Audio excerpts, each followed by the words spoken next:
अभी आप अपने 20 इयर्स वाले को एक मैसेज सेंड कर सकती खुद को बैक इन द टाइम, तो वो मैसेज क्या होता? ऐसी कौन सी चीज़ें जो आप आजकल के पेरेंट्स को समझाना चाहेंगी बट वो समझते नहीं है? Biodiesel, polymers, natural products, environmental science, eco bricks, इन सारी फील्ड्स में काम किया है। कौन सी फील्ड आपको लगता है इंडिया का फ्यूचर बन सकती है? इंडिया का फ्यूचर तो यही है। प्लास्टिक से पेट्रोल डीजल का सब्स्टिट्यूट बनाया जो 30% कम पोल्यूशन करता है, तो ये वर्ल्ड चेंजिंग है। बट ये है कि आपका नाम उतना फेमस, मतलब आप जब वो कैंसर फाइटिंग की जो ड्रिंक बना रही थी, आपके पास 11 पेटेंट हैं, तो कभी इतनी रिसर्च करने के बाद कोई सी हाइपोथेसिस आपकी मतलब रॉन्ग प्रूफ हुई हो? अगर आप अपने छोटे वर्जन को अभी कुछ बता पाती तो वो क्या होता? आपने इतने स्टूडेंट्स को पढ़ाया है, तो आप उनको फर्स्ट क्लास में समझ पाती हैं कि कौन सक्सेसफुल होगा या नहीं होगा? बिल्कुल। हेलो मैम, आपका बहुत बहुत वेलकम है हमारी पॉडकास्ट पे। पब्लिक को मैं बताना चाहता हूँ, सविता दीक्षित जी मैम बहुत बड़ी साइंटिस्ट हैं हमारे यहाँ की, और इन्होंने बहुत सारी रिसर्च करी है। मैम, फर्स्ट क्वेश्चन जो आपसे मैं पूछना चाहूँगा, अराउंड आपका 33 इयर्स का जो पूरा एक्सपीरियंस, 38 ओके, 38 इयर्स का जो एक्सपीरियंस है, उसमें आपने इतने स्टूडेंट्स को पढ़ाया है, तो आप उनको फर्स्ट क्लास में समझ पाती हैं कि कौन सक्सेसफुल होगा या नहीं होगा? बिल्कुल। देखो, सक्सेस तो हर व्यक्ति में है जी। हर व्यक्ति अपने अपने दिशा में अपने अपने काम में सक्सेस होता है और होएगा, लेकिन ये है कम और ज़्यादा और किस फील्ड में कोई हो। तो हम बच्चों को देख के समझ में आ जाता है कि इसका किस दिशा में रुचि है, कहाँ ये जा सकता है और कितना ऊपर तक जाएगा। तो मैम, जैसे कुछ क्या ट्रेड्स होते हैं, कुछ आप बता पाएँ? जैसे हम पहली क्लास में जाते हैं तो कई बच्चे इंट्रोवर्ट होते हैं, कई बच्चे बहुत आगे आगे होते हैं, जुझारू किस्म के, जिज्ञासा पूछते हैं क्वेश्चंस वगैरह। कई बच्चे बहुत शाई होते हैं जो बिल्कुल चुप रहते हैं। कई चाहते हैं कि पीछे बैठ के मोबाइल देखते रहें उनकी गलती नहीं है, तो उनको देख के हम पहले पॉइंट आउट कर लेते हैं, तो हम उसको रिशफल करते हैं कि ये पीछे वाले आगे वाले मतलब मैच मिक्स कर देते हैं। और फिर हम उनसे कहते हैं कि बेटा, गूगल पूरा भरा पड़ा है ज्ञान से, है ना, वो मिल जाएगा, लेकिन जो अनुभव का ज्ञान है वो तुम्हें मिलना मुश्किल है। जो माता पिता, शिक्षक या हमारे से जो सीनियर्स हैं उनसे ही मिल सकता है। फिर उनको मैं स्टोरी के माध्यम से, नैतिक मूल्यों की स्टोरी, उनके जीवन की कहानियाँ, उस माध्यम से कहती हूँ 1 या 2 लेक्चर के बाद मैं बेटा कहानी सुनाऊँगी। देखती हूँ कि बच्चे वेट करते हैं कि मैडम आज 2 लेक्चर हो गए, कहानी सुनाओ। और वो कहते हैं बाद के जो सीनियर्स हैं कि आपने जो हमें कहानियाँ सुनाई थी उसको हम फॉलो करते हैं और उससे हमें काफ़ी जीवन में परिवर्तन आया। ओके, मतलब वही कि कौन सी बेंच पे बैठ रहा हो आप, उससे फर्क पड़ता है? नहीं बच्चे अप्रोक्सीमेट जो ट्रेड्स होते हैं, हाँ ट्रेड से ही है। हमको लगता है अरे कहाँ सुनेंगे, इस पढ़ाई से क्या मतलब है, तो कई लोग पीछे बढ़ जाते हैं, कई बार लंच के बाद पीछे बढ़ जाते हैं, तो आलसी होते हैं। लेकिन बच्चे धीमे धीमे, बस ये खुशी होती है जब बच्चे कहते हैं मैडम हम वेट करते हैं आपकी क्लास का। एक शिक्षक के लिए और क्या चाहिए, उनका वसूल हो गया पढ़ाना। आप उज्जैन में पली बड़ी हैं, एक प्रिंसिपल के मतलब घर में, तो वहाँ की एक टिपिकल सुबह कैसी होती थी? लाइक टाइम की पाबंदी या फिर बहुत ज़्यादा रिस्ट्रिक्शंस या कुछ और? बिल्कुल सही पकड़ा है आपने। एक्चुअली होता है जहाँ घर में टीचर हो, पापा प्रिंसिपल थे, फ्रीडम फाइटर थे जी। वहाँ मेरी हाउस वाइफ थी, लेकिन संस्कार मुझे माँ से मिले हैं, और कहते हैं ना आगे बढ़ने का, पढ़ाई के लिए प्रेरणा और अच्छे कार्यों के लिए, और डिसिप्लिन पिताजी से मिला है। तो सुबह उठते वही, जल्दी उठो, पढ़ो, देर रात तक मत जगो, शाम के पहले घर आ जाओ। उस जमाने में तो पीएचडी, मतलब आज से मेरी 87 में पीएचडी हो गई थी। 87? हाँ, जब मैं 23 साल की थी सिर्फ। तो तब हर चीज़ में था कि इतने देर कहाँ गई क्या। मम्मी टोकती थी, पापा को विश्वास था, लेकिन मुझे लग रहा है कि उन दोनों के कारण ही आज जो मैं हूँ, अपने पेरेंट्स को ही पूरा श्रेय देती हूँ। और मेरे ब्रदर भी बहुत बड़े थे मुझसे, उन लोगों का भी, दोनों ब्रदर्स का भी पूरे टाइम मॉनिटरिंग करना, है ना, मोटिवेट करना। मेरे भाई ने मुझे लूना दिला दी उस जमाने में जब लड़कियां स्कूटर नहीं चलाती। आप छोटी थी या बड़ी थी? मैं छोटी थी। ओके, छोटी थी। ओके। तो इन सभी के सहयोग से मेरी पढ़ाई हो पाई है जी। बड़ा अलग जी। छोटी जगह थी उज्जैन उसमें जी, उस टाइम तो बहुत टाइम है पहले। आप इतनी एम्बिशियस हैं, दोनों हाथों से आप काम करती हैं, तो ऐसे लोग 1 in 100 होते हैं। अगर आप अपने छोटे वर्जन को अभी कुछ बता पाती तो वो क्या होता? लाइक वो आपका जो छोटा वर्जन होता है अराउंड 15 साल अप्रॉक्स, तो वो कैसा फील करता है अभी को आपको देख के? अभी भी मैं वैसी हूँ मैं बड़ी काम में मेरी वही स्पीड है। नहीं, इतने अचीवमेंट जो आपने करे नहीं, हाँ, मैंने सोचा नहीं था कि इतना सा हो पाएगा, लेकिन मैंने कहा ना कि एनर्जी बहुत ज़्यादा थी, दोनों हाथ इक्वली चलते थे, बैडमिंटन, सिलाई, कढ़ाई, काम में भी। तो पिताजी ने उसको डाइवर्ट किया। पिताजी ने मुझे संस्कृत की 5 एग्जाम पास कराई साइंस के साथ, और ड्राइंग की 5 एग्जाम पास कराई। तो मुझे 100 से अधिक पुरस्कार children's international, Lions Club, Kalidas समारोह सब में मिले हैं। तो पापा पूरे टाइम मुझे बिजी रखते थे और मम्मी इसमें सहायक थी कि जो करना हो, मतलब ये नहीं था कि लड़कियां उस जमाने में था ये मत पढ़ाओ, ये मत करो। तो उस चक्कर में पापा ने मेरी एनर्जी को चैनलाइज किया, एक तरह से हम कह सकते हैं कि इस एनर्जी को हम प्रॉपर डायरेक्शन में वो ले गए। तो डायरेक्शन दिया जी।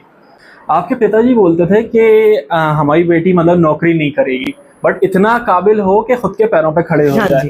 तो फिर आपको 100 वुमेन अवार्ड मिला, तो अगर वो अभी होते तो वो क्या बोलते? पिताजी तो बहुत प्राउड फील करते। मैं अभी भी सारी चीज़ें उन्हीं को समर्पित करती हूँ। एक्चुअली पापा कहते थे नौकरी करना नहीं करना जहाँ तुम जाओगे वहाँ डिपेंड करता है। पहले तो शादियाँ पेरेंट्स के उससे होती थी पसंद करके, लेकिन इतना ज्ञान होना चाहिए, चाहे संस्कृत का हो कि वो श्लोक पढ़े तो गलत ना पढ़े पंडित, हमारे धर्म का भी उतना ज्ञान होना चाहिए कि गलत ना तुम्हें वो करे। दूसरा, ड्राइंग में भी तुम्हें बच्चों को तुम पढ़ा सको। साइंस इसलिए लो कि आगे बच्चों के लिए क्या करोगे। तो वो हमेशा ये कहते थे कि नहीं, साइंस से अपने ग्रेजुएशन तो करना ही है और दूसरे सब्जेक्ट का भी ज्ञान होना चाहिए, दूसरी भाषाओं का भी। पर पापा होते तो पापा बहुत प्राउड फील करते जी। आपने इतनी सारी लाइक अचीवमेंट्स करे हैं, तो ऐसा कुछ था जैसे आपने पीएचडी करी तो उसके बाद कुछ ऐसा प्लान बना कि ऐसे सब रिसर्च करते हैं, या फिर मतलब ये लाइफ ने अपने आप डोर्स खोले? नहीं, एक्चुअली जब मैं एमएससी के बाद एमफिल में एडमिशन लिया, फिर मैंने पीएचडी में लिया। तो पीएचडी में नेचुरल प्रोडक्ट्स मेरा टॉपिक था, जो आजकल हम देख रहे हैं ना, पौधों से दवाइयाँ और आयुर्वेदिक प्रोडक्ट्स। उस वक्त मेरा यही था, उसकी केमिस्ट्री जी, कि कौन सी पौधे से कौन सी बीमारी किस कंपाउंड के कारण ठीक होती है। तो मेरे गाइड भी बहुत स्ट्रिक्ट थे, डॉक्टर बीके मेहता। बहुत मतलब हम लोग ऐसे बात नहीं कर सकते थे जो आज के बच्चे करते हैं। तो हमें लगता था कहाँ फंस गए, लेकिन हम कहते हैं ना कि उन्होंने ही, उनकी कर्मठ था, उनका भी सपोर्ट रहा। तो मुझे हमेशा लगता था कि हर प्लांट में मैं तह तक जाती थी, इससे हम ये भी कर सकते हैं। मतलब दिमाग में आती रहती थी कि आगे हमें मौका मिला तो हम इनसे इतनी सारी चीज़ें कर सकते हैं, क्योंकि इसमें ये कंपाउंड है, इसका ये इम्पोर्टेंस है। क्योंकि तब तो नेट नहीं था, गूगल नहीं था, हम लोग सीधे पेपर भेजते थे, रिसर्च पेपर 6 महीने बाद मालूम पड़ता था पब्लिश हुए कि नहीं। तो मेरे मन में तभी एमफिल पीएचडी के वक्त था कि मुझे मौका मिला तो मैं एक साइंटिस्ट बनूंगी, क्योंकि मैं टीचर नहीं बनना चाहती थी। नहीं, मुझे ये था कि ना तो मेरी टीचर से शादी हो ना मैं टीचर बनूं। लेकिन कहते हैं ना कि विधि का विधान, और जो अपने लिए बेस्ट होता है वो यूनिवर्स हमें देता है, ये हमें नहीं मालूम।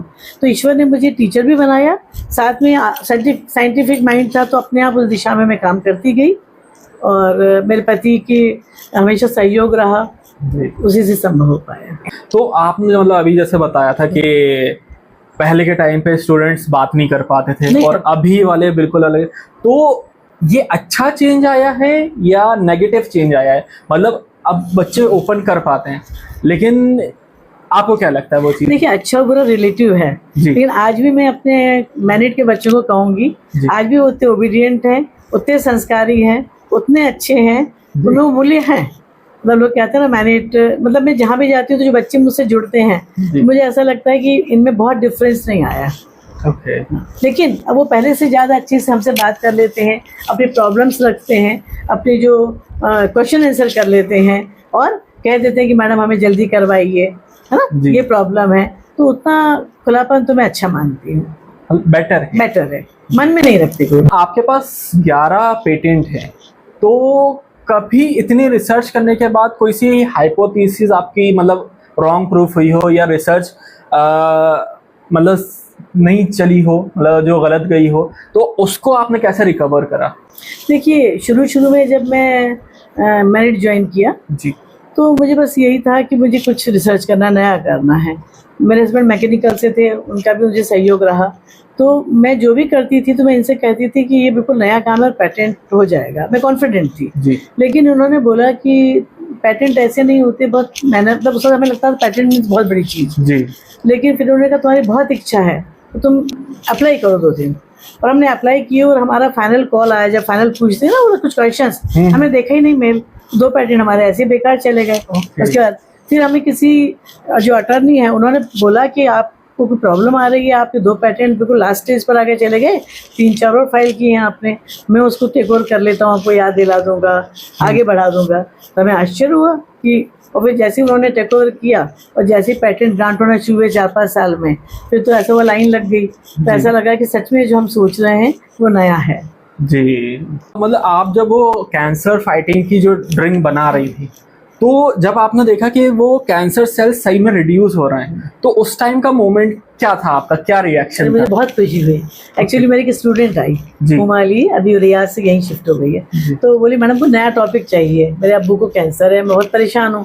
तो बोले कि आप बिल्कुल नया दो। मैंने कहा हुमा मेरी बहुत इच्छा है, जब से मैं PhD कर रही थी, कुछ हर्ब्स हैं इनको अपन कंबाइन करके उनका सिनर्जेटिक इफेक्ट देखते हैं और उसको अपन करते हैं वाइट एल्बिनो रेट्स पे, उनकी फाइटोकेमिस्ट्री देखते हैं। ये केमिस्ट्री के वर्ड्स हैं तो उससे मैं समझ रही हूँ, कोई बात नहीं, तो ये आजकल सब गूगल ने सब सिखा दिया लोगों को, तो उनसे अपन देख सकते हैं। दूसरे वर्ड में अपन कैसे देखें, उस लड़की ने मेहनत की मेरे साथ, तो मैंने कहा श्यामा तुलसी, जो ब्लैक तुलसी जी होती है ना, काली वाली, दूसरा गिलोय सब जानते हैं, अमृत है ना, तीसरा एलोवेरा, फिर आपका हुआ नीम और व्हीट ग्रास, जो गेहूं को उगा के बालियों को अपन पीसते हैं, उससे हीमोग्लोबिन बढ़ता है बहुत जल्दी पानी पीने से। तो हमने इंडिविजुअल इसकी फाइटोकेमिस्ट्री देखी, बहुत अच्छे इफेक्ट आए। मतलब कैंसर मतलब इम्यूनिटी सिस्टम को इंक्रीज करना और जो बैड सेल्स हैं, डेड सेल्स हैं, मल्टीपल हो रहे हैं, उनको अपने को रोकना। तो वो देखा कि इन सब में फ़र्क पड़ रहा है, फाइटोकेमिकल जो इनके एग्जामिनेशन हुए। फिर मैंने इनको कंबाइंड किया इक्वल अमाउंट में, सारे हमने तोड़े, घर में ड्राई करे, उस लड़की ने पूरी मेहनत की, एक्सट्रैक्शन किया, और जब देखा कि जो चूहे हैं वाइट एल्बिनो रेड जिस पर हम टेस्ट करते हैं, उनका ट्यूमर 3 महीने में धीमे धीमे कम होता गया। तो सच में हम बहुत खुश हुए और हमने पेटेंट के लिए भेजा, वो पेटेंट हमें मिला।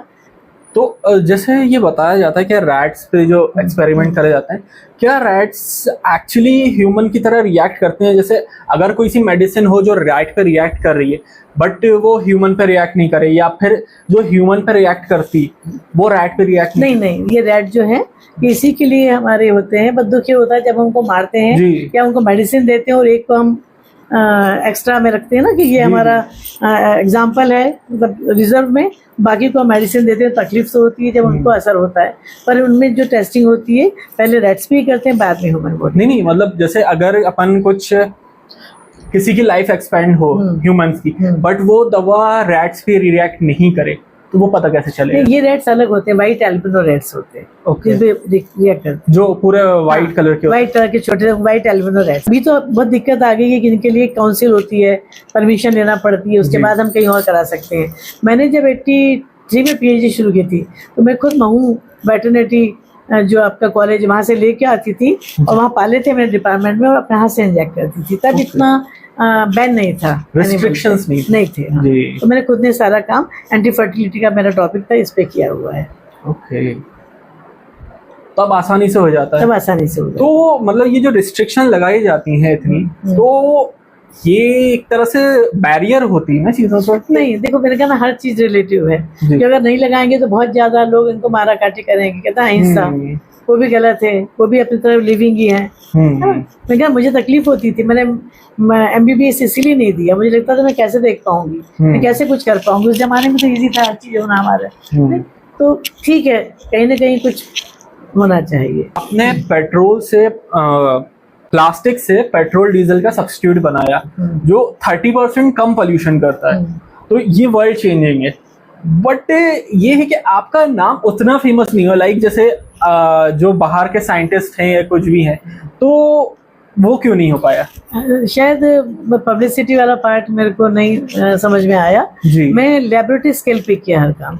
ये भी मेरे स्टूडेंट है विजय शर्मा, डॉक्टर विजय शर्मा, उसको मैंने कहा अपन ये वाला काम करते हैं, तो उसे मेहनत की पूरी, उसे मशीनरी बनवाई, फिर हमारा प्रोडक्शन लेकिन जब जहाँ लार्ज स्केल पे बात होती है, ये बन रहा है नागपुर में भी बन रहा है और भी जगह पेट्रोल से प्लास्टिक से पेट्रोल, लेकिन हमारा कैटालिसिस डिफरेंट है, हमने नेचुरल कैटालिसिस यूज़ किया। और आप सही कह रहे हैं, मेरे सोसाइटी के लिए बहुत सारे पेटेंट हैं, प्लाईवुड, वुड का सब्स्टिट्यूट, प्लास्टिक को बेस्ट में कन्वर्ट करना, लेकिन उतना फेमस नहीं हो पाई। पेटेंट भी हुए लेकिन मेरे पास कोई वो नहीं आया जो टेक्नोलॉजी ट्रांसफ़र करने के लिए इंडस्ट्रीज आती हैं। कोई शायद पब्लिसिटी से हो सकता है, उस पार्ट में मेरे कमी है। मार्केटिंग आपने ये सभी वही नेचुरल प्रोडक्ट्स के अंतर्गत ही सब आते हैं। अच्छा, नेचुरल प्रोडक्ट्स मीन्स जो नेचुरल से चीजें बनती हों। तो नेचुरल प्रोडक्ट्स में हम जितने भी हर्ब्स हैं, जो मेरा ड्रग्स वाला काम है, है ना, from herbal to drugs form. Number 2, waste to best, जो मैंने आपके प्लास्टिक हैं उसमें सीजल है, कोकोनट कॉयर है, ये अपने रेशे हैं, है ना, कपास है, फिर आपका ई वेस्ट है, इन सबको मिक्स करके उनकी मैकेनिकल स्ट्रेंथ, टेंसाइल स्ट्रेंथ और फ्लेक्सुरल स्ट्रेंथ, कंप्रेसिव, ये सब बढ़ा के ये प्रूव किया करने की कोशिश की। यदि हम नहीं काटे पेड़ को तो भी हम उसका सब्स्टिट्यूट जो हमारे पास वेस्ट पड़ा हुआ है उसमें नेचुरल प्रोडक्ट्स प्लस वेस्ट मिला के प्लाईवुड का सब्स्टिट्यूट बना सकते हैं। ओके, नहीं इसमें मतलब ये था ना ये सिनोनिम्स है सब। ये इंडिया का फ्यूचर इन सारी फील्ड, इंडिया का फ्यूचर तो यही है भाई। आजकल वेस्ट टू बेस्ट, इसमें कोई पैसा नहीं लगना। जो ऑलरेडी हमारे यहाँ एग्जिस्टिंग सामान है उसको हम किस तरह से इनोवेटिव नया रूप दे सकते हैं, लेकिन नया रूप ऐसे नहीं दे सकते, उसके लिए हमें ऑप्टिमाइज करना पड़ता है। जैसे एक हमें सैंपल बनाने के लिए पहली बार मुझे 100 सैंपल बनाना पड़े। ऑप्टिमाइजेशन मतलब प्लास्टिक कितने % लेना है, उसमें कौन सी केमिस्ट्री है, क्या केमिकल है, उसमें क्या मिला है, एक्सपेरिमेंट को हमें 100 सैंपल बनाना पड़े। ऐसा लगा छोड़ दो, अब क्या करना है करके, नहीं मैं कहा नहीं, लेकिन हम सतत करते रहे तो हमें सफलता मिली और अब हम फटाफट देख के बता देते हैं कि इसमें कितना % क्या मिलाना है और क्या बन जाएगा। नॉलेज आती जाती है, ज्ञान, अनुभव। जी, आपने इंजीनियरिंग स्टूडेंट्स की इतनी जनरेशन्स देखी हैं, तो हर जनरेशन में क्या क्या चेंज आता गया? देखिए, बहुत पहले जब बच्चे थे तो बिल्कुल शांत रहते थे। जो हम पढ़ाते थे, हमारा कोई बोल नहीं पाता था कि मैडम आप बहुत तेज बोलती हो या बहुत तेज समझ में नहीं आता, है ना।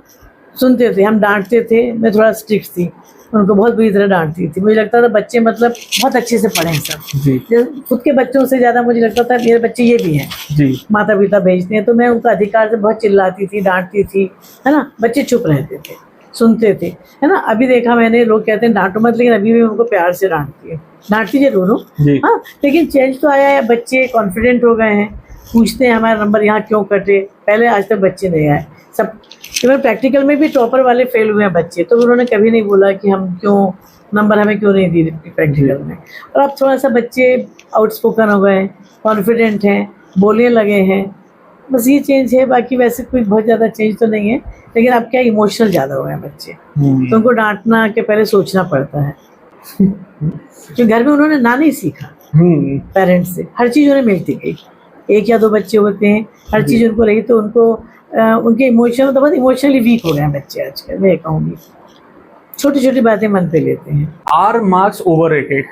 थोड़ा तो देखो बच्चों को देख के ओवरऑल उनका परफॉर्मेंस, पूरा साल कैसे किया, डिसिप्लिन है क्या, है ना, इनके सेशनल ठीक है, मैनर 1 मैनर 2 भी ठीक है, तो हम एक पर्टिकुलर के नहीं बढ़ाते, हर बच्चे को थोड़ा सा, हाँ, थोड़ा लीनियंट चेकिंग कर देते हैं। मतलब वरना ये होता है ना कि आपके मार्क्स कम आए, आप कुछ नहीं कर पाओ, ज्यादातर नहीं, जो बोला जाता है। नहीं, ऐसा नहीं, वैसे तो बोलते हैं डांटने के लिए, पर हम नहीं चाहते कि उनका कैरियर में कभी दिक्कत आए। कल ही मेरे पास एक बच्चे का मैसेज आया, आपको सुनाऊंगी। मैडम मैं बहुत मेहनत कर रहा हूँ, लेकिन मैं लगता हूँ कि मैं कुछ कर नहीं पाऊंगा। मैं समझ गई रात में मैसेज, ये परेशान है। तो मैं उसको कहा, बेटा तुम 200% सब कर सकती हो, तुम्हें बहुत क्षमताएं हैं, कैसे नहीं कर पाओगे। इमीडिएटली इसका मैसेज फिर से आ गया, मैडम आपके सिर्फ इस वाक्य ने मुझे इतना मोटिवेट कर दिया है कि अब मैं कुछ करके बताऊंगा। देखिए, तो सिर्फ जरूरत है बच्चों को प्यार से बोलने की, समझाने की।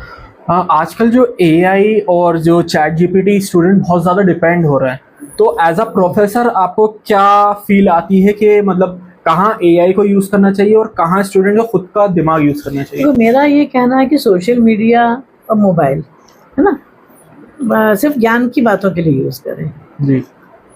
जबरदस्ती नहीं करे, क्योंकि उससे हमारा थोड़ा क्या होता है, दिमाग कम चलेगा। फिर कहते हैं दिमाग को जितना चलाओ, जितना सोचो, जितना पढ़ो, जितना लिखो, उन सबसे हमारी चीजें वोकैबुलरी बढ़ती है, सोचने की, तर्क वितर्क की क्षमता बढ़ती है। तो मेरा ये कहना, यूज करो। देखो, हमें तो अपडेट होके चलना है, हमें ये नहीं कहना कि हम ये नहीं करेंगे, मोबाइल एक तरफ रख देंगे, लेकिन मोबाइल को अपना मालिक मत बनाओ। उसके मालिक हम बने रहे, वो हमारे नीचे रहे, जरूरत के समय हम यूज करें। मैं बहुत अच्छी कहानी के माध्यम से बताना चाहूंगी आपको। एक बच्चा था, 12th तक उनके घर में मोबाइल ले दिया, बहुत मान गया कि 12th तक तुम कर लो, अच्छी जगह एडमिशन, मतलब ग्रैंड पेरेंट्स भी रहते थे, तो बच्चा बड़ा खुश हुआ। 12th के बाद दे दिया, तो देखा कि उसकी गतिविधि में खाना खाने नहीं आता था, पूरे टाइम बंद रहता था, नंबर भी कम आने लगे। उसके दादाजी उसको एक बार घर के गार्डन में ले गए, उन्होंने 2 प्लांट लगवाए थे उससे।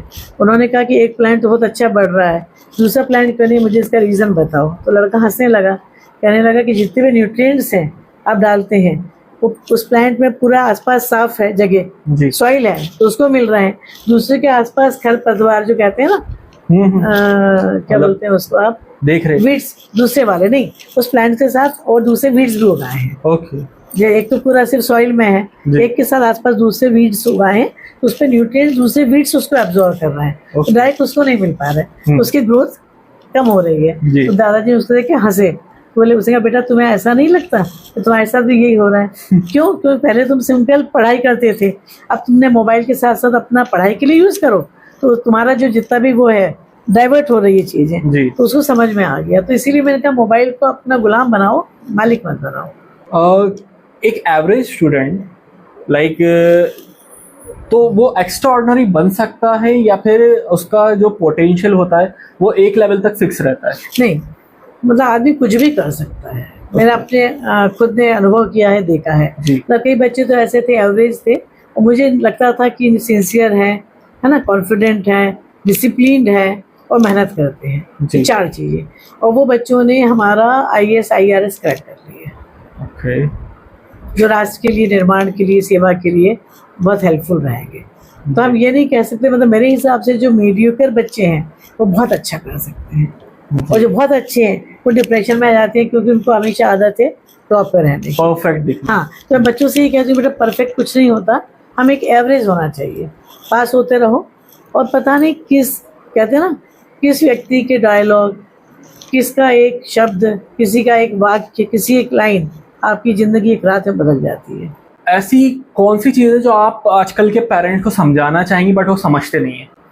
मैं बस पेरेंट्स से ये कहती हूँ कि बच्चों को बहुत पैम्पर मत करें, बच्चों को थोड़ा सा आदत डालें कि वो डांट भी सुने, है ना, कहना भी माने, हर चीज़ उनके हाथ में ना ला के दें। मना नहीं करें, समझा के, उनसे पूछ के कि क्या वो चाहते हैं। और बच्चे बहुत अच्छे हैं, और यदि उनको आप तर्क के साथ कोई चीज़ बताएंगे तो बच्चे इमीडिएट मान जाएंगे और फॉलो करेंगे। और उनको दुनियादारी से, मतलब कहते हैं ना, उन्हें ना करना, ना सुनना नहीं सीखा, इसीलिए बच्चे आजकल डिप्रेशन, छोटी छोटी बातें माइंड करना जी, उसमें आ गए। अदरवाइज कोई दिक्कत नहीं है, थोड़ा बहुत डांट माट करते रहे तो बच्चों को हैबिट रहती है। तो बच्चों को थोड़ा खुला छोड़ें, है ना, बस उस बात पे ध्यान रखें कि जो बच्चे आजकल हमारे ड्रग्स, ड्रिंक, टोबैको, जो बुरी हैबिट्स बच्चों में डेवलप हो रही वो ना हो, क्योंकि सबसे ज़्यादा नुकसान पेरेंट्स को दुख होता है, फिर मुझे होता है। तो मैं इसी मुहिम में लगी रहती हूँ कि मेरे बच्चे गलत दिशा में न भटक जाए। आजकल तो बहुत ही ज़्यादा हो रहा है। नहीं, हमने तो अभी शुरू कर दी है मुहिम, काफ़ी कम बच्चे हैं और जिनको वो लोग समझते भी हैं। नहीं, मतलब हो रहा है आजकल ऐसे बहुत ज़्यादा हो रहा है, क्योंकि जेनजी इस साइड कम जा रही है। जो मतलब हमसे पहले वाली जनरेशन थी ना, वो एक्सट्रीम थी इन्वॉल्व, जो ड्रग्स सब। आजकल कम हो रहा है, सही आजकल कम हो रहा है, बिल्कुल सही है, लोग समझने लगे जी। समझने के लिए जरूरत है, हर शिक्षक हर बच्चे को समझाएगा जी, या बच्चे अपने फ्रेंड्स को समझाएंगे, तो वो दिन दूर नहीं कि हमें कहते हैं ना कि ऑटोमेटिकली सब चीजें ठीक हो जाएंगी जी। अभी जैसे एक रिपोर्ट आई थी, उसके अंदर 30 या 40% कम यूज आया है जी अराउंड 10 years बैक। मैंने भी अपने कॉलेज में पता करती रहती हूँ और जो है उनको इनडायरेक्टली समझाती रहती हूँ, देख रही हूँ परिवर्तन जी। तुरेनान इंडिया का सबसे बड़ा इंटर कॉलेज फेस्टिवल है, तो ये आपको आइडिया कहाँ से आया? और जब इसका जो कोविड के बाद 2 साल बाद जो ऑफलाइन जो हुआ, तो वो कैसा था? तुरनाथ तो मैं कहती हूँ ना कि सपना था मेरा जी। नाम हमारा रितेश गोयल स्टूडेंट है, उसने दिया, और आशुतोष ठाकुर इनने मिलकर नाम दिया, लेकिन मैं 25 साल पहले, जब हमारे यहाँ, मैं राजभाषा समिति की सलाहकार भी हूँ, अलग अलग पोस्ट पे रही हूँ कॉलेज की, तो हमारे यहाँ मुझे प्रतियोगिताएं कराना पड़ती थी, मतलब एज ए कोऑर्डिनेटर सितंबर के माह में, राजभाषा से संबंधित। तो क्योंकि हमारा NIT है, तो अलग अलग स्टेट से बच्चे आते हैं, तो बिहार से हैं, MP के हैं, महाराष्ट्र के हैं, तो कई जगह के बच्चों को अंग्रेजी में प्रॉब्लम आती थी, वो हिंदी में कंफर्टेबल थे, उससे उन्हें थोड़ा सा मन में हेजिटेशन लगता था। तो हमें ऐसा लगा कि जब बच्चे परेशान होते हैं तब बच्चों की क्लासेस लगती थी, और बहुत टीवी वगैरह मोबाइल नहीं थे, तो हमने ऐसा सोचा कि इन बच्चों के लिए भी वो कंपटीशन कराएं, निबंध की, एक्सटेम्पोर, ऐसे हिंदी में, इनको भी अपना कॉन्फिडेंस बढ़ेगा। तो मैंने 5 बच्चों से शुरू किया था, ये 22-23 साल पहले, कि परमिशन ले ली थी कि बच्चों को हम फैकल्टी के साथ साथ उनके लिए भी कंपटीशन रखते हैं, और प्राइस भी थे उस जमाने में 2000, 1500 गवर्नमेंट देती थी। अच्छा, गवर्नमेंट देती थी। तो जब उनको कराई तो 5 बच्चों से लेके धीमे धीमे 7-8 साल में 500 बच्चे हो गए, तो बड़ी खुश हुई। तो बच्चे खुश होते थे, वेट करते थे कि मैडम। फिर जब रितेश, मेरा एक बहुत अच्छा स्टूडेंट ग्वालियर में, और आशुतोष, इनने कहा मैडम इसको हम तुर्यनाथ कर देते हैं, बहुत बड़े स्केल पे आ गया है। मैंने कहा बिल्कुल कर दो, है ना। तो इन्होंने नाम तुर्यनाथ रखा, इन्होंने इसको हर कॉलेज में पहुंचाया। लेकिन अब तो मुझे बहुत खुशी होती है, तो मुझे अंदर से खुशी होती है, और इसमें बड़े बड़े लोग आते हैं, सेलिब्रिटीज़, और बच्चे मेहनत करते हैं हमारे, तो बहुत अच्छा लगता है। मतलब मैं कैसे कहता है, कोई फेस्टिवल या मेरे घर में कोई बहुत बड़ा फंक्शन हो रहा है, इस तरह हम एंजॉय करते हैं, हम और हमारे बच्चे। एक सोसाइटी है हमारे कॉलेज की। और वो जो कोविड के बाद जो ओपन हुआ, फिर अरे मजा आ गया। नहीं, इवन ऑनलाइन भी बहुत अच्छा रहा। माधुरा सिंधिया जी आए थे। अच्छा, मैं तो US में थी। ऑनलाइन भी बच्चों ने बहुत अच्छे से इसको प्रेजेंट किया, और कोविड के बाद भी हुआ, और राज्यपाल आए, अभी तो मोहन यादव जी भी आए, और शिवराज सिंह जी भी आए। तो इतना अच्छा लगा, और उन्होंने भी इसकी सराहना की कि ऐसे प्रोग्राम हर कॉलेज में होना चाहिए। तो इससे मुझे बहुत मोटिवेशन मिला। आप स्टूडेंट्स को ओल्ड एज होम ले जाती हैं, तो उसके पीछे क्या आइडिया था? देखिए, आजकल बच्चों को पेरेंट्स के प्रति थोड़ा सा रिस्पेक्ट कम हो रहा है, हर जगह देखा गया कि लोग ओल्ड एज होम में डाल देते हैं, है ना, या उतना टाइम नहीं देते कि बिजी हैं, या जिनके माता पिता गांव में पढ़े लिखे नहीं है तो सब डिफरेंट करते हैं। तो मुझे ऐसा लगता था कि हमारे मतलब पेरेंट्स मतलब सब कुछ उन्हीं कारण जो आज हम हैं। तो मैं उनको सोचती थी कि इस बहाने वो लोग देखेंगे, साक्षात्कार होगा कि किस दशा में ये बच्चे यहाँ आए हैं, किसी की दादी, किसी की माता पिता, किसी की माँ अकेली, तो उनके मन में कहते हैं ना इमोशंस के लिए। और उनके, मैं अपने सामान खरीदती थी, उनके यहाँ से डिस्ट्रीब्यूट कराती थी, और बोलती थी बैठो इनके साथ, है ना, चाहे ओल्ड एज होम हो, चाहे आपका जहाँ मेंटली रिटार्डेड बच्चे रहते हैं। मिशनरी का एक है नगर में, तो वहाँ भी बच्चों को एक्सरसाइज कराते थे। बच्चे लेटे रहते थे, हंस नहीं पाते, बोल नहीं पाते, सिस्टर से परमिशन ले ली थी। तो इन 2-3 जगह इसलिए ले जाती हूँ कि बच्चे देखें कि दुनिया में तुम लोग बहुत खुश हो, हर चीज़ मिल रही है। कहते हैं ग्लास आधा मत देखो कि नंबर कम आए, या हमारा प्लेसमेंट कम हुआ, या हमारे माता पिता फीस कम है, या ड्रेसेस हमारी वो हैं। तो ये देखो दुनिया में क्या क्या है। तो बच्चे बहुत इमोशनल फील करके खुश होते हैं, और इस बहाने उनमें अटैचमेंट बढ़ता है पेरेंट्स के प्रति, और आगे वो लोग सामाजिक रूप से दायित्व को अच्छे से निभाएंगे। तो आप जैसे इतने सारी सोसाइटीज में हैं, तो थोड़ा और बताइए ना क्या क्या सोसाइटी में आप और। देखिए, मैंने जितने भी काम किए हैं सिर्फ कॉलेज टाइम में, सुबह 9 से 5 महीने, बहुत मेरे पिताजी का था, टाइम पे कॉलेज जाओ, जहाँ से तनख्वाह लेते हो उसको पूरा दो, मतलब वहाँ नाइंसाफी मत करो। तो बचपन से वही देखा था। तो उठते से, चाहे बच्चा मेरा 1 दिन का हो, तो भी मैं अपने कॉलेज टाइम पे गई, टाइम पे आई। उसी टाइम में बहुत टाइम मिल जाता है क्लास के अलावा भी। तो मैंने फिर एक पर्यावरण पर्च की स्थापना की, स्टूडेंट्स को आए थे, तो हम लोग पॉलीथीन फ्री कैंपस सफाई रखने के लिए। हाँ, तो मैं बच्चों से कहती हूँ, बेटा पहले सबसे पहले अपने मन की सफाई, खुद मन को साफ रखो, मस्तिष्क को साफ रखो, फिर उसके बाद तन की सफाई। क्योंकि जब अंदर से हम स्वच्छ रहेंगे तो हमारा ऑरा में रिफ्लेक्ट करेगा, तभी हम समझ पाएंगे कि स्वच्छता क्या है। जैसे मन की सफाई कैसे टाइप? मन की सफाई के लिए आप ऐसा करें, सबके लिए अच्छा सोचें, अच्छा बोले, पॉजिटिव थॉट रखें, और मेडिटेशन करें। क्योंकि ब्रह्मांड है ये, जो आप बोलोगे वही आपको मिलेगा। अच्छा बोलोगे तो आपको फील करना अच्छा मिलेगा, बुरा बोलोगे, आप किसी को 1 गाली दोगे वो 4 देगा, किसी को आप प्रशंसा के शब्द बोलोगे तो आपको 4 बार खुश होकर बोलेगा। तो इस यूनिवर्स में क्या है, सब खेल एनर्जी का है। जी। तो जैसी एनर्जी आप प्रोवाइड करेंगे, सिर्फ ऊपर से आप सुपरफिशियली अच्छा करोगे, आपने देखा होगा कई बार किसी के पास आप बैठते हो तो लगता है भागो अपन बहुत हो गया, और किसी के पास बैठ के आपको लगता है इनके पास से बैठे रहें सुनते रहें अच्छा लगता है। जी। तो ये क्या है, वो अंदर और बाहर उनका व्यक्तित्व अलग है। सामने वाले की एनर्जी क्या निकल रही है, एनर्जी, हाँ, तो वो आपकी एनर्जी से कितनी मैच कर रही है। जी। तो मैं बच्चों को बोलती हूँ पहले अपना मन ठीक रखो, सोने के पहले सबके लिए थैंक्स बोल के, फॉरगेट फॉरगिव करके, जी, हाँ, शुक्राना जरूर अदा करो। जी। शुक्राना में बहुत पावर है। सबसे पहले यूनिवर्स का, फिर अपने आप का, फिर अपने पेरेंट्स का, फिर अपने फ्रेंड्स का, फिर सोसाइटी का, कॉलेज का, और फिर देश का हो ही जाता है ऑटोमेटिकली। तो कहते हैं ना, हम बोलते हैं कि एक मुट्ठी हम बोते हैं कोई चीज़, इतना मिलता है फसल, एक बोरी में 50 बोरी, 50 बोरी में 500 बोरी। तो यही थॉट प्रोसेस है, ये सब कल्टीवेशन ही तो है। जितना आप बोएंगे उतना ज़्यादा आपको सहस्त्र गुना मिलेगा। तो मैं कहती हूँ सोसाइटी वाली अपनी तो सोसाइटी पर्ज जो पॉलीथीन फ्री के लिए, क्योंकि कहते हैं स्वच्छ भारत, तो अकेली हायर अथॉरिटी तो सच नहीं कर सकती जी। तो मैंने कहा पहले अपने अंदर को साफ करो, फिर अपने कमरे को करो, कमरे के बाहर डस्टबिन रखो, है ना। ऐसे सभी लोग करेंगे तो ऑटोमेटिकली हो जाएगी। फिर स्वीपर को बोल के रोड भी साफ कर रहा हूँ। और जैसा कि आपने कहा कार्बन फुटप्रिंट आजकल बहुत बढ़ रहे हैं, हम देख रहे हैं हमेशा टेम्परेचर एक्सट्रीम हो रहा है ना। तो हमारा तो हो चुका, तो मैं बच्चों से कहती हूँ जल जंगल जमीन जानवर जन, इनमें यदि आप बैलेंस बना के रखेंगे तो ऑटोमेटिकली आपकी सब चीज़ें कम होती जाएंगी। तो कोशिश करो अपने कॉलेज में इतने प्लांट लगाओ कि बाहर से उसका टेम्परेचर 5 डिग्री कम हो जाए, तो ऑटोमेटिक आपको लगेगा। कार्बन फुटप्रिंट कम करने के लिए हमारी सुबह से शाम तक एक्टिविटी देखो, मोबाइल पे कितने टाइम रहते हैं, स्विच ऑन ऑफ कितना करते हैं, कपड़े कितने खरीदते धोते हैं, है ना। तो इन सब चीज़ों को यदि हम कंट्रोल करते हैं तो कार्बन फुटप्रिंट स्वतः ही कम होंगे और हमारा टेम्परेचर जो है वो आपका मेंटेन रहेगा, कम होने लगेगा।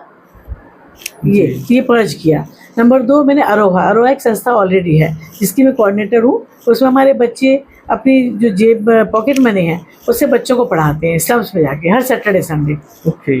और उनको अच्छी स्कूल में एडमिशन कराते हैं, JNU, एक्सेलेंस, है ना। कुछ मैं भी उनको हेल्प करती हूँ ताकि बच्चे अपने अपने जो 30-40 रुपये महीना जो उनके उसमें से देते हैं और पढ़ाते हैं, उनके कल्चरल प्रोग्राम कराते हैं, कई जगह से स्पॉन्सरशिप लेके उनको ड्रेस गिफ्ट देते हैं। उसके लिए मिनट का ऑडिटोरियम यूज़ करते हैं जहाँ फेस्टिवल सेलिब्रेट करते हैं। तो हम देखते हैं जो बच्चों की खुशी होती है वहाँ से आते हैं कि हमें दीदी भैया जैसे बनना है जी। तो ये आरोहा सोसाइटी है। फिर अवंतिकुलम इंस्पायर का पार्ट है। इंस्पायर में बच्चे अपना संस्कृति के हिसाब से रहते हैं, मतलब जो ड्रग एडिक्ट नहीं, वो नशा नहीं कर सकते, ड्रग नहीं ले सकते, है ना। और जो जिस तरह से जो खाना खाना चाहते हैं पॉजिटिव वो खाते हैं अपने में, है ना। और अपने धर्म की आराधना करते हैं, उससे उनमें थॉट्स उनके जो होते हैं वो पॉजिटिव रहते हैं। और उस पॉजिटिव थॉट के कारण वो मानवीय मूल्यों को बच्चों तक पहुंचाते हैं। किसी से बुरा मत बोलो, सबसे अच्छा रखो। 7-7 दिन का कोर्स करते हैं लोग हॉस्टल में जाके, कुछ नहीं लेते, बच्चे ही हैं सब। और ये इंस्पायर आजकल हर कॉलेज में हो गया है। उससे अवंतिकुलम निकला है। अवंतिकुलम में बच्चे 5 से 6 बजे तक सारे गवर्नमेंट स्कूल में बच्चों को पढ़ाने जाते हैं। IIT JEE की क्लासेस मुफ्त करवाते हैं 1 घंटे। तो जो बच्चे ट्यूशन पे नहीं जा पाते उनको नोट्स देते हैं, पढ़ाते हैं और फिर देखते हैं, उनकी मॉनिटरिंग करते हैं कि इनको कहाँ कमी है, क्यों नहीं पढ़ रहे जी। तो ये सब बच्चे इतना कर रहे हैं, मतलब बहुत बड़ी बात है ना। अरोहा, पर्ज, आपका इंस्पायर, अवंतिकुलम और ऐसे एनक में पहले थी मैं, तो मैं बच्चों को ऐसी टॉपिक्स देती थी कि बाल मजदूरों के रिलेटेड, वृद्धाश्रम में बच्चों को ना भेजें, नाटक में। अब मैं उसमें नहीं हूँ आजकल। तो ऐसे छोटे छोटे काम करके मैं बच्चों को एक्चुअली सामाजिकता से जोड़ना, राष्ट्र के निर्माण में सहायक होना और ऐसे समझाती रहती हूँ। आपके दोनों बेटे US में रहते हैं, तो आपका कभी कभी ऐसा लगता है घर खाली खाली है, तो इतना सब कुछ अचीव करके कभी ये फील हुआ है कि कुछ थोड़ी सी चीज़ मिसिंग है?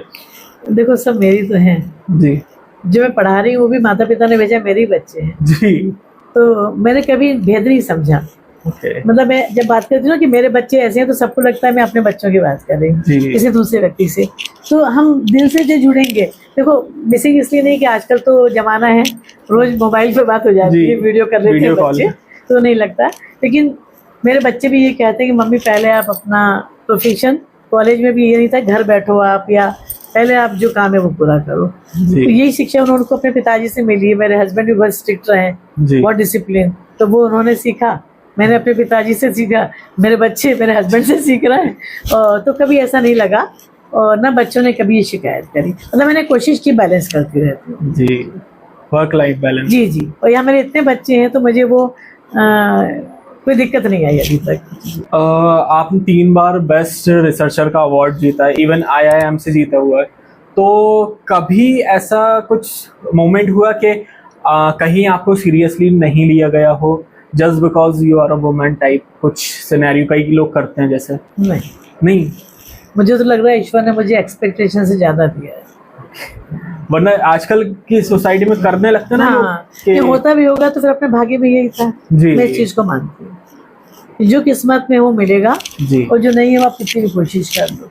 तो मुझे कभी ऐसा महसूस नहीं हुआ और कभी भी कोई चीज़ बेकार नहीं जाती जी। क्योंकि मेरे पिताजी ने जितनी भी उस वक्त शिक्षाएं दिलाई वो सब मैं यहाँ बच्चों में यूज कर रही हूँ, स्टूडेंट्स में अलग अलग एक्टिविटी के माध्यम से। हर चीज़ काम आती है, हर चीज़ काम आती है, कोई भी चीज़ बेकार नहीं है दुनिया। जब आपने मतलब आपकी ये पूरी जर्नी स्टार्ट करी थी तो क्या क्या बैरियर्स थे जो अभी के टाइम पे स्टूडेंट्स को नहीं पता है? तब तो मुझे बहुत दिक्कत हुई, 4 साल लगे थे मुझे MPhil PhD में। तो हमें पेपर पब्लिश करके एक्सेप्ट मांगना होता है, तो हम लोगों को लाइब्रेरी में 6 महीने बैठे हम वो देखना पड़ता है कौन सा पेपर, फॉरेन ऑथर, वहाँ चिट्ठी लिखना पड़ती थी लेटर हाथ से। लेटर ऐसा नहीं कि आज ईमेल की पहुंच जाए, 15 से 20 दिन में लेटर पहुंचता था। पेपर हमारा पढ़ते थे, फिर 2 रिव्यूअर्स के पास जाता था, तो हमें 6-8 महीने बाद मालूम पड़ता था कि एक्सेप्ट हुआ है कि नहीं। तो हमें कुछ हाथ में नहीं था, एक हम नोट्स बनाते थे, डायरियाँ, रजिस्टर्स बड़े बड़े। उस वक्त ये भी डर लगता था कोई चोर ना ले, कोई फाड़ ना दे, गुम ना जाए, ये माहौल रहता था। तो मेहनत पूरी बेकार जाएगी क्योंकि हमारे पास वो नहीं था हम सेव कर लें, मतलब जी वो नहीं था, कुछ बैकअप नहीं था। तो आसान नहीं था PhD करना, बहुत मेहनत की है और एक दिन 1 मिनट यूज़ किया है, सुबह 8 से शाम को 6 बजे तक। सॉल्वेंट्स के बीच में रहे, एग्जॉस्ट भी नहीं था, ये भी नहीं मालूम था कि कार्सिनोजेनिक है, तो अपन अपना बच के रहो। एक बार मेरे पापा ने विजिट किया तो बोले कि मैं तो छुड़वाना चाह रहा हूँ, तुम बेंजीन के ड्रमों के बीच में काम कर रही हो। तो मैंने कहा पापा कुछ नहीं होता, हम नहीं छोड़ेंगे ऐसा। तो एक लगन भी थी, जिज्ञासा भी थी और कहते हैं ना सीखने की उम्र कभी नहीं होती, इच्छा भी थी। तो सब चीज़ें स्वतः होती गई जी। कोविड के बाद आपने कहा था पेरेंट्स पहले प्रॉपर्टी, कार और अपना कैश छोड़ते हैं, तो ये पेंडेमिक ने दिखाया कि एक्चुअली क्लीन एनवायरनमेंट ज़्यादा इम्पोर्टेंट है। तो ये चीज़ आपको कब रियलाइज हुई थी? मैं शुरू से एनवायरनमेंट के प्रति बहुत अवेयर थी। बहुत बचपन से जी। तो मेरे हस्बैंड ने भी बहुत प्लांटेशन किए हैं जी। और मैंने प्लांट्स पे भी काफ़ी स्टडी की है। तो जो हमारे यहाँ प्लांट्स को वैसे ही नहीं पूजते या वैसे ही नहीं कहते कि इनको ध्यान रखो जी। अपने जितने भी प्लांट्स हैं उसमें 12 प्लांट्स ऐसे हैं जो डे और नाइट 85 से 100% तक ऑक्सीजन लेते हैं और CO2 रिलीज करते हैं डे नाइट। तो प्लांट्स में मेरे को शुरू से था कि नीम का प्लांट लगाना है, कबीट का लगाना है, अशोक का लगाना है ना, जो ऑक्सीजन देते हैं। इंटरेस्ट और नॉलेज था बहुत ज्यादा है। मतलब इस पर पूरे लेक्चर लेती हूँ जगह जगह, रतलाम कॉलेज उज्जैन में जाके मिलेट्स पे और इस पे। तो मुझे शुरू से था कि प्लांट्स फिर देखती थी हर जगह कट रहे हैं तो कर कुछ नहीं सकते, कई जगह अनसॉल्व कहते हैं प्रॉब्लम है मत करो, लेकिन जहाँ मौका मिला तो मैं खुद भी लगाती हूँ, मेरे हस्बैंड भी करते हैं प्लांटेशन बहुत ज़्यादा और कोशिश करते हैं कि ये अवेयरनेस बच्चों में फैलाएं कि अपने बर्थडे पे फाइनल ईयर के बच्चों को बोलते हैं, हमारी सोसाइटी के बच्चों को बोलते हैं जाने के पहले बेटा प्लांट लगा के जाओ, उसको बड़ा करो 4 साल में। और अभी आपने देखा होगा जहाँ जहाँ मैनेज में प्लांट्स हैं लोग 4 साल में इतने बड़े हो गए हैं कि लोग अपनी गाड़ी वहीं खड़ी कर रहे हैं। अच्छा भाई छाँव के लिए तो है ही। और कोविड में यदि हम प्लांट्स होते तो ऑक्सीजन हमें स्वतः मिलती, हमें मौत का मुँह नहीं देखना पड़ता। तो मैं बच्चों को कहती हूँ हम लोग की तो अब हो चुकी है, तुम लोगों को आगे आने वाली पीढ़ी के लिए बेटा मेन है कार्बन फुटप्रिंट कम करना, green environment and balance between the 5 J's। तो अपन रैपिड फायर करते हैं, आपका जो पहला आंसर आया बस वो आप बता दीजिएगा, ठीक है? तो लैब या क्लासरूम? क्लासरूम। संस्कृति या केमिस्ट्री? बोथ। नहीं एक चीज, एक चीज केमिस्ट्री, सब आ जाएगा। एक साइंटिस्ट जिसके साथ आप डिनर करना चाहिए? Doctor Abdul Kalam ji. Can AI replace professors? No, not at all. Most overrated thing in education. Placement, Most underrated skills student ignore. communication. अगर आप एक दिन के लिए इंडिया की एजुकेशन मिनिस्टर बन जाए तो क्या चेंज लाएंगी आप? मैं सबसे पहले बच्चों में संस्कृति, मतलब उनमें कल्चर डेवलप करूंगी। कहते हैं ना कि मानवीय मूल्यों का विकास करना इम्पोर्टेंट है, हिंदी में कहेंगे। यदि वो होंगे तो ऑटोमेटिक सब चीज़ें होती जाएंगी। अभी आप अपने 20 इयर्स वाले को एक मैसेज सेंड कर सकती खुद को बैक इन द टाइम, तो वो मैसेज क्या होता? वो तक उत्तिष्ठ जागृत प्राप्त वरणी बोधत, तो जागो और सविता जब तक चलती रहो जब तक तुम्हें मंजिल ना मिल जाए। टी या कॉफी? टी। मैम, कुछ आप स्टूडेंट्स के लिए बोलना चाहेंगी जो मतलब अभी हमारी पॉडकास्ट देख रहे हैं? हाँ बेटा, बच्चों से मैं ये कहूँ कि काम ऐसा करो कि पहचान बन जाए। जी। चलो ऐसे कि निशान बन जाए। अरे जिंदगी तो हर कोई काट लेता है, अगर आप में दम हो तो जियो ऐसे की मिसाल बन जाए। ओके। क्योंकि यूं ही नहीं मिलती राही को मंजिल, एक जुनून सा दिल में जगाना पड़ता है। जब किसी ने पूछा चिड़िया से कि कैसे बना आशियाना तेरा, तो वो क्या बोली? ओढ़नी पड़ती उड़ान बार बार, तिनका तिनका उठाना पड़ता है, तिनका तिनका उठाना पड़ता है।